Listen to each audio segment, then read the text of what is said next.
India টুডের খবর ভুয়া, তুর্কি ট্যাঙ্ক কেনার সিদ্ধান্ত নেওয়া হয়নি। স্বাগতম, আমি আনিসুর রহমান। আজকের বিশ্ব অনলাইন প্ল্যাটফর্ম থেকে সরাসরি যুক্ত আছি আপনাদের সঙ্গে। এই মুহূর্তে সর্বশেষ খবর আপনাদের সামনে তুলে ধরব।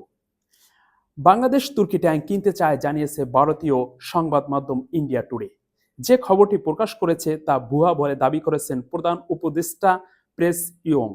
সেই সঙ্গে বাংলাদেশি তুর্কি ট্যাঙ্ক কেনার কোনো সিদ্ধান্ত নেয়নি বলেও জানানো হয়েছে। অন্যদিকে পঞ্চম মাওবাদীকে হত্যা করল ভারতীয় সেনা।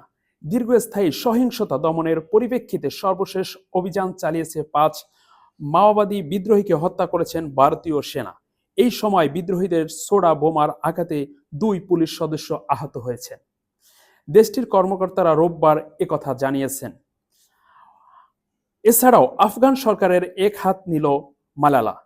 আফগানিস্তানের তালেবান সরকারের প্রতি চ্যানেল জানানো হয়েছে মুসলিম নেতাদের আহ্বান জানিয়েছেন সর্বকনিষ্ঠ নোবেলজয়ী মালালা ইউসুফজাই। সেই সঙ্গে আফগানিস্তানের মেয়ে ও নারীর প্রতি আহ্বান জানিয়েছেন তিনি। রোববার বিসিবির অনলাইন প্রতিবেদনে এ তথ্য জানানো হয়েছে। দর্শক, এই ছিল আমার কাছে সর্বশেষ আপডেট। পরবর্তীতে আরো নতুন আপডেট নিয়ে আপনাদের সঙ্গে সরাসরি যুক্ত হয়ে যাব। ততক্ষণ সুস্থ থাকুন, ভালো থাকুন। ধন্যবাদ।